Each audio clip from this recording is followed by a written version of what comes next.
Oke, jadi bintang tamu IG Live kita kali ini adalah dokter spesialis anak di bagian respirasi. Buat respirasi tahu apa? Enggak. Nggak tahu kan? Muka lu cok, gitu. Tapi kosong. Jadi ini divisi bagian Apa ya? pernapasan, Bud. Bagian pernapasan. Nah, kenapa nih kita meng-invite dokter ini kali ini? Karena hari ini pada tanggal 24 Maret ini adalah Hari TB sedunia. Yeay! Hari TB itu maksudnya hari apa? Hari TB itu tanpa berat badan. Tanpa apa nih? Hah? Maksudnya TB itu hari apa? Lu jangan-jangan ngomong gitu tapi nggak tahu juga sebenarnya. Aduh, bentar, gue baca skrip dulu. Jadi, gini Bud, tanggal 24 Maret ini diperingati sebagai Hari TBC seluruh dunia. TBC itu jadi tuberkulosis. TB atau TBC itu adalah tuberkulosis. Nah, jadi penderita tuberkulosis di dunia, ya, angkanya itu masih sangat banyak sekali, Bud. Dan angka kematiannya itu tinggi. Gitu. Jadi estimasi dari situs WHO itu adalah sekitar 4.000 kematian karena TBC terjadi setiap harinya. Bayangin, Bud. Wow. 4.000 kematian. 4.000 kematian. Oke.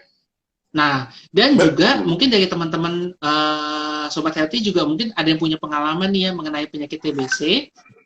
Itu pengobatannya kan sangat cukup lama ya. Sebenarnya TBC bisa disembuhkan nih. Tapi pengobatannya cukup lama dan itu kadang-kadang menyebabkan banyak orang yang putus obat. Gitu. Nah, putus obat itu sendiri yang menyebabkan jadi ada problem lagi nih terkait TBC. Jadi kumannya resisten, obat-obatan akhir nggak mempan dan itu yang bisa menyebabkan angka kematian yang tinggi. Belum lagi kita pertimbangkan nih misalnya dari segi kesehatan yang sudah jelek, gizi buruk. Nah, seperti itu juga bisa mempengaruhi faktor dari kenapa seseorang bisa terinfeksi TBC dan kenapa angka TBC itu masih tinggi banget terutama di negara kita karena negara kita kan masih masukkan negara berkembang gitu. Yan, sebenarnya jangan. Gue pengen nanya, tapi kayaknya dokter Fatima lebih pengalaman kayaknya daripada gue nanya lu salah kan. Gue udah dokter aja deh. Maksudnya daripada informasi lu salah gitu loh. Maksudnya gitu loh. Jangan sampai kita kasih info ke pendengar kita. Ternyata pendengar kita tuh salah dapat informasi karena dari dulu tidak valid. Jadi gue jangan nanya gitu. Enak aja. Tapi nih sekilas mengenai Dokter Fatima sebagai bintang tamu kita. Nah, Dokter Fatima ini adalah seorang dokter. Malam dokter. Malam dokter. Halo ya. Dokter. Halo Mas Ian dan Dokter Ian dan Mas Budi. Mas Budi. Oke. Siap. Halo? Ya. Kedengeran dok suaranya? Kedengeran. Oh iya. Bud? Iya. Kedengeran, jelas. Oke, kedengeran. Jelas. Malam Dokter Fatima. Malam dokter. Gimana kabarnya dok? Baik. Apa kabar semuanya? Baik. Tadi sebelum dokter masuk, kita lagi ngebahas sedikit nih tentang TBC. Dan tadi saya juga lagi cerita nih, kalau misalnya dokter itu sebenarnya adalah dokter umum dan spesialis lulusan dari FKUI. Saat ini bekerja di RSUP Fatmawati di divisi respirologi. Ibu tiga anak. Luar biasa. Dan juga bekerja di RSIA Bina Medika Bintaro dan Smart Pregnancy Clinic di Kebagusan. Wow. Wow, luar biasa. Benar-benar ibu yang sibuk ya dok ya. Aduh, mudah-mudahan bisa membagi waktu. Luar biasa.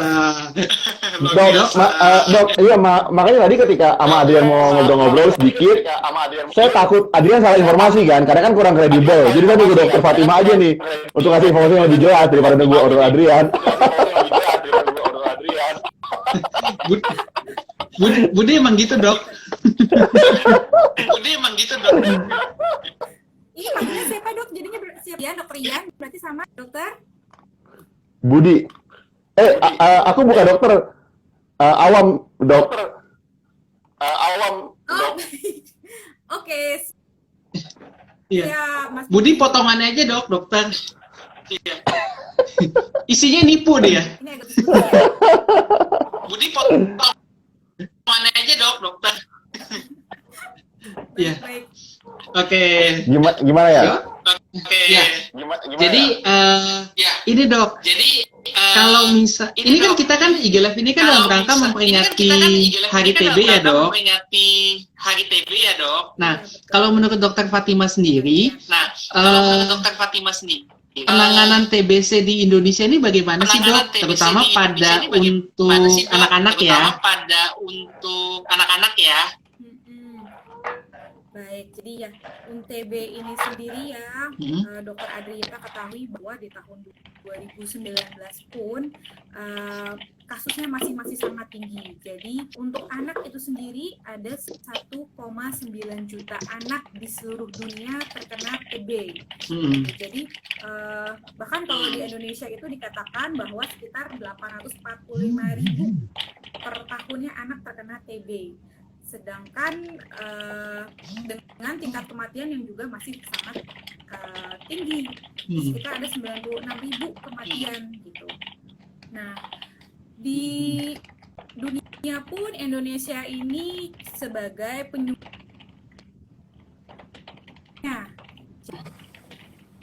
Nah, Indonesia ini menempati peringkat kedua. Halo, kedengaran? Dokter Adrian? Iya, iya dok. Tadi agak putus dikit. Pak. Nah, ini sinyal udah agak bagus nih sekarang. Ya. Oke. Ya. Jadi maksudnya kita melihat ya burdennya TB ini di seluruh dunia cukup besar, dan Indonesia ini sebagai negara yang populasinya cukup banyak, dia juga menyumbang sebagai peringkat kedua terbanyak TB-nya. Gitu. Jadi Indonesia kalau urusan yang juara-juara penyakitnya cukup tinggi di dunia, gitu. Dan 10-15% dari seluruh kasus TB ini terjadi di anak-anak. Sedangkan kita ketahui bahwa kasus TB anak ini agak tricky, agak sulit juga untuk didiagnosis, karena memang gejalanya biasanya nggak terlalu spesifik yang satu. Terus yang kedua, seperti yang kita ketahui, balik lagi bahwa tuberkulosis itu adalah penyakit yang disebabkan oleh Mycobacterium tuberculosis, yang mana biasanya sering menyerang paru, bisa juga menyerang seluruh organ lainnya. Nah, kalau di anak TB ini, dia biasanya untuk diagnosis kan butuh pemeriksaan bakteriologis ya, Dokter Adrian. Nah, saya kan pemeriksaan bakteriologis melalui sputum atau dahak itu sulit dilakukan atau dikerjakan. Jadi kadang diagnosisnya sulit, makanya harus diikuti dari diagnosis. Jadi kadang cenderung overtreatment atau under treatment. Jadi perlu diperhatikan sekali bagaimana cara mengetahui seorang anak itu sakit TB atau infeksi TB, karena beda. Ada yang kita sebut infeksi TB, ada kita sebut sakit TB. Nanti kita bisa bahas juga lebih detail. Mungkin dari Mas Budi yang mungkin paham ya, apa yang kebayang nih kalau kedengar TB gitu, tuberkulosis biasanya apa nih? Nah ini dok, aku tuh pengen tanya sebetulnya, TB itu sama kayak asma gitu nggak sih? Atau penyakit ispa lainnya gitu? Soalnya aku pikir kalau tuberkulosis tuh kayak, iya mikirnya gitu sih, aku nggak tahu, sama asma atau batuk atau apa gitu. Dokter Fatima, maaf dok. Dok sebelumnya, kalau misal pertanyaan Budi ada yang bikin malu, saya mohon maaf ya dok ya. Itu tidak mengutamakan. Ini bukan atas nama Healthy Hacks ya dok. Ini atas nama Budi seorang gitu. Oh, jadi berarti memang masih dasar. Saya udah pada tahu kalau itu apa. TB orang bilang flek paru. Jadi kalau orang paru bahasa ini, bahasa awamnya bilang flek paru, tapi sebenarnya kita sebutnya tuberkulosis, karena kadang benar ini dengan tuberkulosis. Kalau orang dewasa batuk-batuk, apalagi ada batuk darah, nah itu kita arah ke tuberkulosis. Di anak beda gitu. Kalau mungkin anak di dewasa gejala utamanya batuk, atau di anak biasanya batuk bisa terjadi, tapi juga bisa nggak pakai batuk gitu. Jadi karena dia biasanya kalau di resep batuknya itu dia nggak terlalu terkena, jadinya di anak gejala batuk ini nggak utama. Kalau ada anak batuk apa yang lebih dari 2 minggu ataupun lebih dari 3 minggu, itu kita pertama kali kita memikirkan misalnya alergi atau asma gitu, atau asma yang berulang bisa juga gitu. Jadi memang agak sedikit berbeda.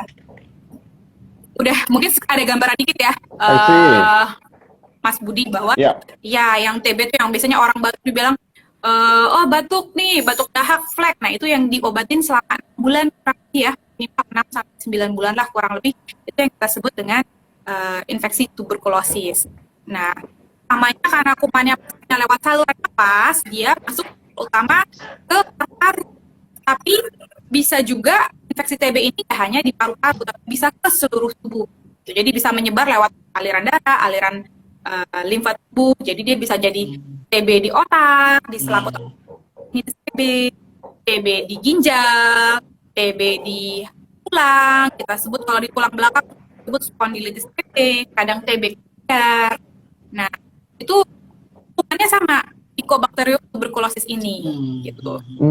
Nah kalau di anak biasanya kita kalau seandainya melihat anak sih gejala TB secara umum gitu. Nah kita bisa mendiagnosis atau menduga anak ke arah TB, dibuat dievaluasi ke arah TB kalau misalnya salah satunya tadi batuk lebih dari 2 minggu atau 3 minggu yang kayak gimana, yang biasanya kita sudah obati dengan terapi standar tapi tidak membaik, dan kita juga sudah menyingkirkan misalnya ke arah yang asma. Jadi asma itu kita bisa sudah singkirkan, maka kita bisa akses ke arah TB gitu. Untuk batuk nanti bisa assessmentnya penilaiannya apa, nanti lebih lanjut lagi kita bahas. Kemudian misalnya ada gejala lain, demam, anaknya demam terus nih setiap hari ada demam gitu. Jadi kemudian demamnya lebih dari 2 minggu, udah dikasih antibiotik biasa kok masih aja demam. Nah biasanya kalau demam kita lebih dari 2 minggu, kita pikirin salah satunya juga penyebabnya infeksi saluran kemih. Kalau misalnya nggak ada, apalagi misalnya ada kontak di rumahnya yang juga sakit TB, nah kita juga baru bisa evaluasi ke arah TB. Gejala lainnya yang ketiga, ini kita lihat misalnya kalau berat badan tidak naik dengan baik dalam 2 bulan berturut-turut, atau bahkan berat badannya turun sampai misalnya gizi atau gizi bahkan ya itu sering. Nah kalau sudah kita intervensi, sudah kita dengan tata laksana asup yang bagus, berat badannya ini masih belum naik-naik juga dengan baik, bisa juga mengevaluasi apakah anak ini kena TB gitu. Soalnya anaknya letih lesu gitu, tapi kita evaluasi nggak ada lagi, kenapa kita juga bisa apakah bisa mengakses lebih lanjut, bisa menilai lebih lanjut mungkin nggak anak ini terinfeksi TB. Itu nanti mungkin Dokter Adrian juga tahu ya bahwa kalau anak gejala TB ini bisa kita ada nanti yang anak tidak sakit TB, ada juga anak hanya terinfeksi TB. Jadi si TB ini bukan TB, dia masuk ke badan, kemudian sebagian dimatikan oleh sel pertahanan tubuh kita, makrofag. Nah, di situ kalau dia mati ya udah kita bal, artinya kita sehat, nggak kena TB. Tapi kalau seandainya sebagian kumannya masih masuk, ada yang bisa melewati sistem pertahanan tubuh awal, dia masuklah membentuk namanya kompleks primer paru-paru intinya, sampai nanti terbentuk daya tahan tubuh yang kita sebut imunitas seluler. Nah, kalau udah terbentuk di badan kita ada daya tahan tubuh imunitas seluler, itu yang kita sebut dia udah terinfeksi TB. Gitu. Jadi ada yang infeksi itu artinya dia infeksi, kumannya udah masuk ke badan kita bikin daya tahan tubuh, tapi nggak sakit karena nggak ada bergejala. Nah, kalau misalnya dia terinfeksi dan sudah menunjukkan gejala, tadi misalnya gejalanya demam, berat badan sulit naik, ada pembesaran kelenjar getah bening, itu kita bisa mengakses apakah ini penyebabnya TB atau bukan. TB itu tuberkulosis ya. TB atau dulu bilangnya TBC, sekarang mungkin TB singkatan. Oke. Gitu, Iya, kurang iya, lebih. Dok. Nah, ini Oke. yang menarik buat saya, Dok. Tadi kan dokter sempat bilang nih, kalau misalnya angka kejadian di Indonesia kan memang pada anak nih masih cukup tinggi.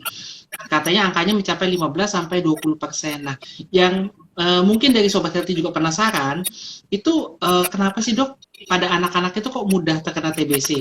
Oke lah, mungkin daya tahan tubuhnya mungkin belum terbentuk dengan sempurna nih. Tapi kadang-kadang kan kita tahu nih, anak dengan perkembangan tumbuh kembang yang bagus, gizi oke, kok bisa tiba-tiba terkena TBC juga? Kira-kira ini faktor resiko apa aja sih, Dok, yang menyebabkan kalau anak itu jadi mudah terkena TBC? Iya, baik. Jadi kalau anak-anak itu misalnya dia kena TB, kita yang pertama pikirkan siapa yang nularin gitu. Jadi kalau anak kan mungkin dia misalnya keluar itu masih jarang ya, apalagi anak di bawah 5 tahun biasanya lebih banyak tinggal di rumah. Jadi kalau ada anak dia TB, kita cari tahu siapa yang ini. Jadi keluarga ada nggak yang sakit TB yang bersama gitu, ataupun yang biasanya kontak yang kita lihat. Misalnya serumah ada nenek, ada kakeknya mungkin, atau ada omnya juga majemuk ya, dan batuk gitu, atau sudah pengobatan TB, cari tahu gitu. Kadang mungkin baru pertama kali terdiagnosis di keluarga bilang oh nggak ada, tapi ternyata setelah diteliti ada yang batuk lama atau mungkin ada batuk darah, cari tahu. Oke. I see. Dok, Jadi kalau dari aku, gimana? Enggak, kalau dari aku cuma tuh menyimpulkan penasaran. aja gitu. Oh iya. Nggak kompak nih Bud, gimana sih? Iya, maaf, gue mau dulu. Dok, jadi tadi dokter sempat mention TB itu bisa nggak cuma di paru-paru, bisa menyerang bagian lain, dan itu yang saya agak kaget juga dengernya. Tapi kan kalau misalnya aku nih awam nih, taunya TB itu cuma paru-paru doang, penyakit pernafasan. Ternyata dia bisa nyerang ke yang lain, berarti maksudnya infeksius banget ini virus TB ya? Betul kan, virus kan TB ini? Bakteri namanya. Iya, betul. Sekali lagi Dok, saya ucapkan mohon maaf kalau misalnya ini yang dikatakan oleh Budi tidak mencerminkan healthy facts, Dok. Maksudnya seperti itu. Itu personal.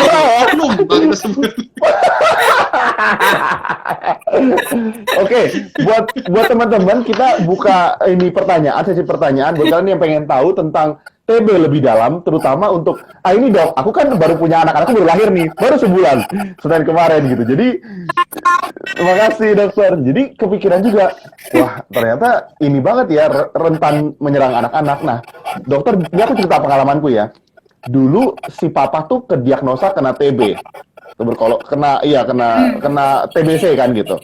Terus dikasih obat sama dokternya, dikasih obat, akhirnya di ronsen lagi, akhirnya bisa hilang, bisa bersih. Terus ditanya kan, emang kita mungkin awam, terus ditanya, sebenarnya gimana cara salah satu menjaganya supaya nggak kena, hidup bersih. Papa kan emang kan kita rumahnya jualan tuh ya, jadi memang agak kotor di rumah. Jadi hidup bersih, sering mandi, dan jaga kebersihan. Berarti memang sebetulnya itu pengaruh juga Dok ya. Aku juga kaget pas papa kena TBC itu gitu. Sekeluarga kaget juga kan, akhirnya pisah sendiri. Iya, jadi ya sebenarnya kalau menjaga kebersihan itu bukan masalah makanan atau mandi sih, karena kan menularnya lewat droplet, percikan dari saluran napas biasanya. Nah, masalahnya kalau untuk penularan ini, kuman TB itu kalau dia misalnya nggak sengaja batuk, gitu, orang yang sakit TB, di jalan ada yang batuk belum pengobatan TB, dia jualan di pinggir jalan, abis itu, nah TB ini kalau seandainya dia nggak kena sinar matahari, ventilasinya kurang bagus, itu bisa dia berkembang biak, gitu, berminggu-minggu. Nah makanya kita sebut kebersihan itu sebenarnya bukan kebersihan badan ya, lebih ke arah kebersihan tempat tinggalnya juga, gitu. Terus kebersihan kalau sekarang udah lebih enak nih, Mas Budi. Jadi kalau sekarang semua pakai masker. Kalau dulu kan batuk seenaknya aja, gitu misalnya udah, nah itu TB di mana-mana. Nah itu kadang kalau misal rumahnya ventilasinya kurang bagus, pencahayaan sinar mataharinya nggak masuk, TB-nya bisa berada di dalam ruangan selama berhari-hari sampai berminggu-minggu. Gitu. Jadi itu masalah kebersihan seperti itu.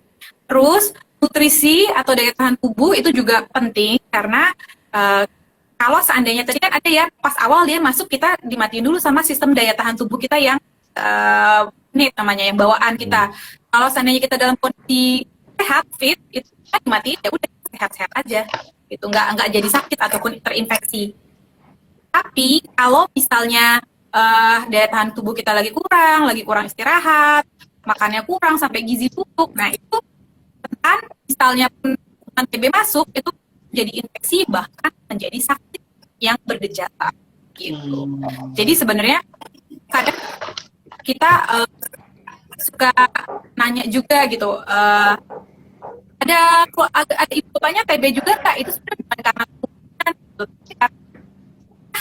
orang tuanya bisa menularkan anaknya gitu. Kadang saya ada pasien TB di ada yang TB juga atau bapak ibunya gitu. Dibilang ada yang bawa TB gitu. Jadi bawaan TB itu katanya yang apakah TB itu menular gitu. Menular dari keluarga yang dekat. I see. Jadi bukan genetik nih ibu bapaknya. Atau yang paling sering ini sekarang kadang kalau orangnya mungkin orang yang milenial yang mampu kadang suka malu karena TB itu orang miskin enggak juga sebenarnya sekarang siapapun bisa kena TB gitu. Gitu. Menjawab ngebut. Oke, jadi kebayang. Jadi kalau kena TB memang jadi sebenarnya kayak gini, penularan TB itu sama COVID-19 kan sama ya, lewat droplet ya. Berarti sekarang tuh kondisinya lebih aman, harusnya setelah 2 tahun pandemi ini TB juga berkurang di Indonesia kayaknya, Dok ya. Iya, mudah-mudahan ya. Oke, Dok. Nih, sekarang saya mau menambahkan nih, ada pertanyaan dari penonton kita. Cuma sebelumnya saya mau menyampaikan salam dulu nih dari akun Aye Samaizuri. DSA kesayanganku, love. Iya. Nah, terus ini ada pertanyaan dari official Zalfa Natural. Ya, pertanyaan adalah gini, Dok. Anak saya memiliki benjolan di kepala ada 5. Sudah dicek ke dokter spesialis anak, katanya ini benjolan di kelenjar getah bening. Tunggu sebulan untuk cek TBC. Jika ada 2 benjolan yang hilang, berarti nggak usah tes TB ya, Dok. Lalu tambahannya adalah, nah sekarang masih ada 2 benjolan nih di belakang kuping.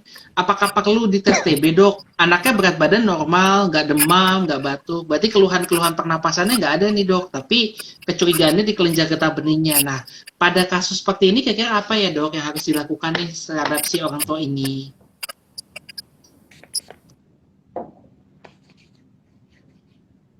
Halo? Oh, dokter kayaknya sinyalnya agak masalah. Yan, ini mau gue jawab aja nggak?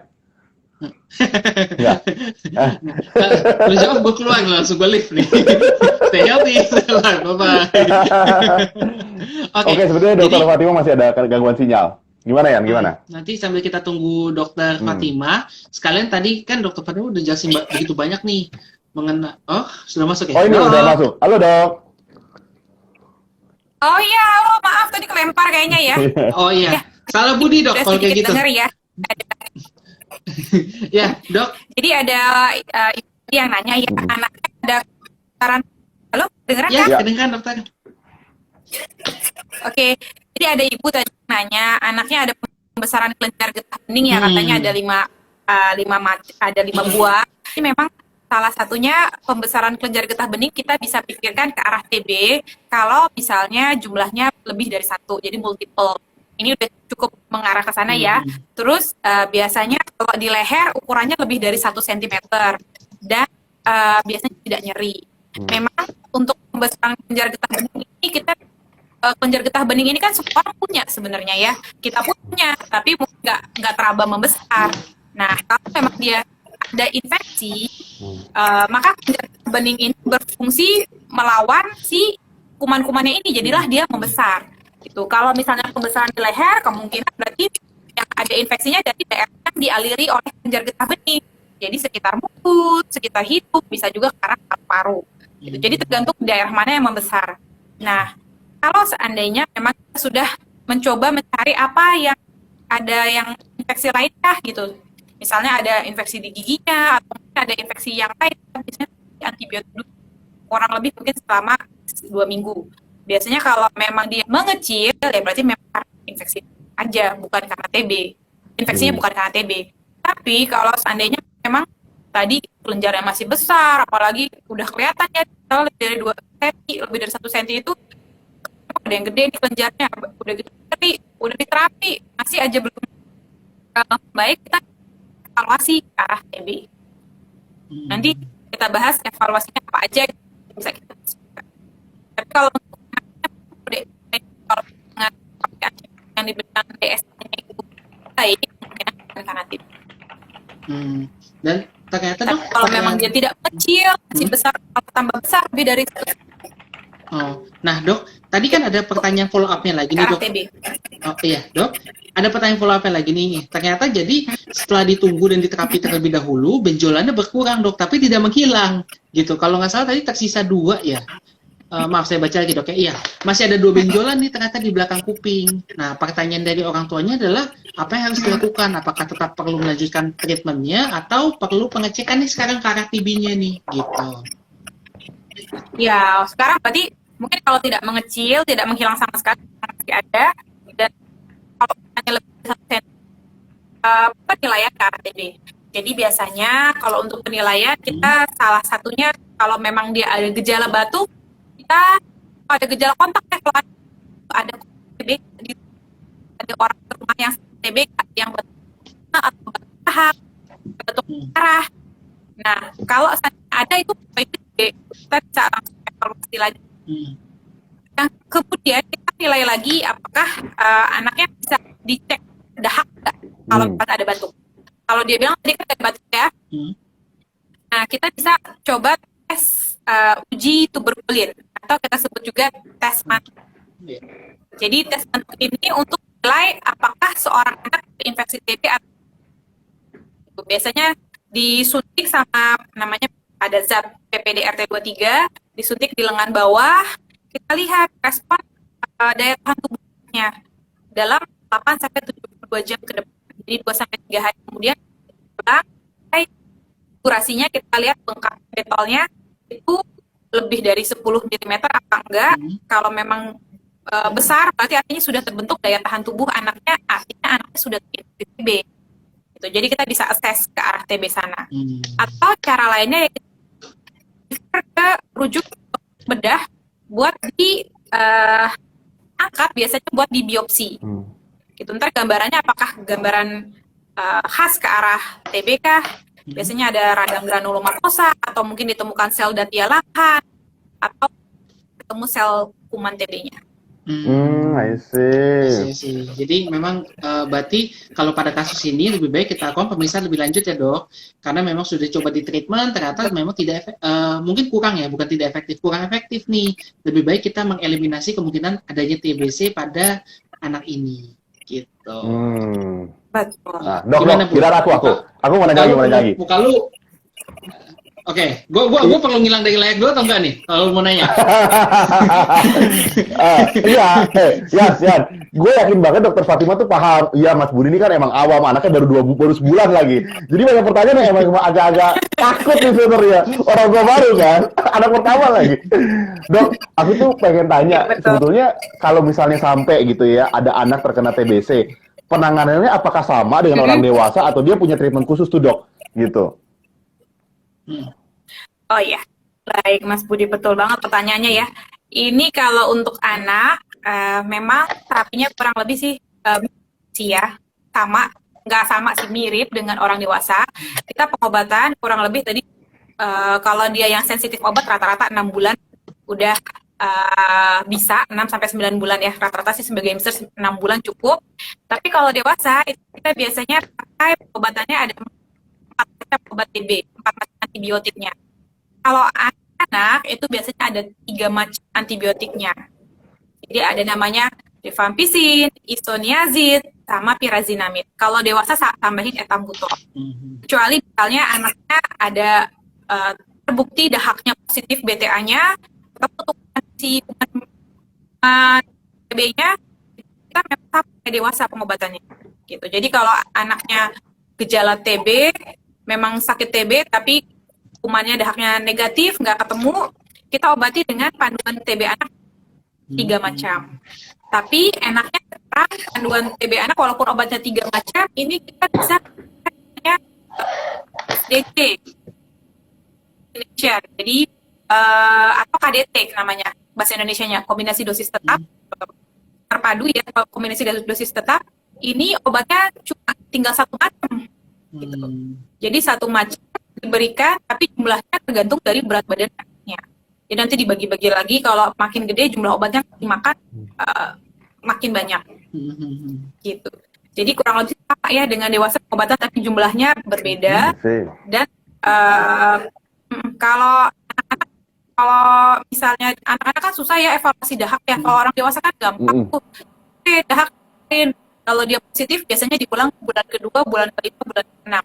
Di anak ngeluarin dahak agak sulit gitu. Jadi dan banyak juga yang hasilnya negatif gitu. Jadi kadang kita tidak semata-mata dari dahak, tapi biasanya kita lihat dari klinisnya membaik atau tidak. Misalnya dia demamnya jadi berat badan tadi susah naik atau turun, berat badannya jadi bagus. Nah itu kita evaluasi. Nah dok, kalau disangkutin dengan pengalaman saya dok, perbedaan pada anak ini yang agak susah nih adalah kepatuhan minum obatnya nih dok. Kalau dewasa itu, dewasa aja susah patuhnya gitu, karena kita harus minum obat setiap hari. Nah gimana anak-anak gitu. Nah kalau dari pengalaman dokter, ada nggak dok tips sama triknya nih untuk biar si anak ini bisa kita pastikan pengobatannya sesuai gitu? Justru kalau yang saya temukan ya, dia kalau anak udah ABG itu sulit. Jadi lebih kita pendekatannya pendekatan kesadaran. Dalam arti kata, ini kamu sakit kalau begini sesek ya, atau batuk-batuk ini kan gak enak ya. Nanti kalau minumnya gak teratur, nanti kamu yang ngerasain sendiri gak enaknya. Gitu. Kalau udah mulai ABG, kesadaran kayak orang dewasa. Walaupun harus ada pengawas penelan obat. Jadi misalnya ibunya kayak atau nggak ada tantenya siapa harus ngawasin. Obatnya hari ini dia minum, jadi harus nelan. Kalau anak yang kecil enak ya, itu rata-rata sayang sama anaknya. Jadi biasanya ibu on time kasih obat. Tapi sih sejauh ini biasanya anaknya susah obatnya. Kalau obat yang sekarang kalau pakai yang FDC ya, KDT kombinasi dosis, tapi itu obatnya dia fleksibel. Jadi nggak usah nyampe digerus-gerus, jadi kita langsung tabutin sampai rasanya juga nggak gitu. Jadi saya juga udah pernah nyobain. Nyobain aja sekali gitu. Iya, nggak apa-apa biar tahu. yang pahit kayak misalnya ada steroid solo tuh pahit banget. Oh iya, saya nyobain pahit banget. Kalau kan ini kan apa-apa. Jadi saya saya sih it's okay selama ibunya benar mengingatkan orang tua ibu sayang, rajin-rajin pada ngingetin anaknya minum obat. I see. Tuh Yan, maksudnya gini Yan, lu ini nanti kalau lu ada apa-apa sakit, minum obat nggak usah dipaksa. Mas tuh mesti dibilangin begitu, nanti kamu sesek loh. Nggak harus gitu dong Yan, maksudnya. Mas harus jadi kayak anak ABG lagi kan udah bangkotan, udah tua Yan. Sadar dong, sadar. Emang suka gitu dong, Adrian suka gitu. Ancaman gue gak kayak gitu, Bud. Pokoknya nih, kalau nggak minum obat, nanti jadi kayak Budi loh. Oke, saya minum. Dok, aku punya pertanyaan lagi. Masih awam lagi, Dok. Aku pernah dengar kalau dia waktu kecil pernah terkena TB gitu, tumbuhnya tidak maksimal gitu. Aku nggak tahu itu mitos atau memang benar sih mempengaruhi pertumbuhan anak gitu ketika mereka dewasa kalau diagnosa TB waktu kecil. Oke, jadi hampir benar sih ya, kurang lebih benar ya sebenarnya. Jadi kalau di infeksi TB, terutama kalau dalam 2 tahun hidupnya, kita istilah namanya stunting. Dengar nggak, Mas Budi? Stunting. Stunting. Stunting itu adalah doang. Mari kayak sempat dibahas juga ya sama saya nggak salah sama Dokter Lani kalau nggak salah ya. Stunting itu perawatan pendek yang disebabkan karena kekurangan gizi yang kronik infeksi. Stunting bukan hanya sekedar, tapi dia juga sampai ada istilahnya bisa jadi penyakit metabolisme di kemudian hari, penyakit metabolik di kemudian hari, IQ-nya turun, anaknya nggak pinter, tinggi badannya pun kalau misalnya nggak dibenerin bisa jadinya jadi dewasa pendek dengan usianya yang besar. Jadi kalau dia misalnya terinfeksi lama, kalau terinfeksi terus diobatin, oke, bisa langsung catch up, dia ngejar. Misalnya anak 1,5 tahun obatin TB udah membaik, biasanya dia oke, tubuhnya biasa aja. Tapi kalau misalnya anak udah sampai gizi gizi buruk dari obatnya sampai terjadi saat tadi ya bisa kemudian hari ya, kemampuan sekolahnya turun, bahkan bisa jadi penyakit metabolik lainnya yang bisa terjadi, DM, kencing manis ya maksudnya, dan penyakit jantung, kolesterol dan lain-lain. Oke, jadi pertanyaan Budi itu ternyata bukan mitos ya dok, jadi itu memang benar-benar aktual dan bisa terjadi juga.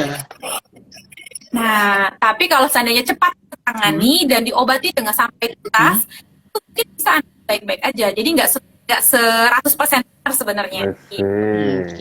Kalau tidak dengan baik, mungkin memang bisa menyebabkan masalah di kemudian hari. Oke, wah kebayang banget dok, jelas banget, mantap. Oke, Dokter Fatimah, Makasih. kita sudah masuk ke sesi akhir nih.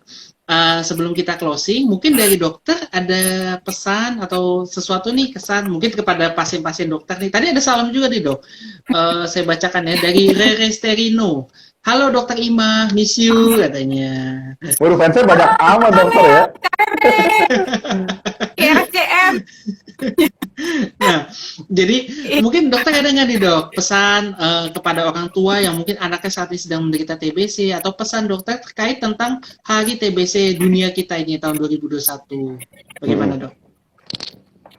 Baik, jadi untuk orang tua, moms, and dad, daddy ya, atau ibu dan bapak, ayah dan bunda semuanya, memang kalau anak itu biasanya TB karena memang ada kasus indeks kita bilang di keluarganya. Jadi kalau misal memang mengetahui ada yang sakit di rumah atau di lingkungan, kalau anak-anak yang di bawah 5 tahun di evaluasi juga dan mungkin butuh pengobatan pencegahan gitu. Ataupun kalau memang anak-anaknya ada yang tadi gejala batuk lebih dari 3 minggu, demam lebih dari 2 minggu, atau mungkin jangan ragu untuk memeriksakan ke dokternya, gitu. Bisa ke dokter anak atau ya dokter umum untuk ini pertama.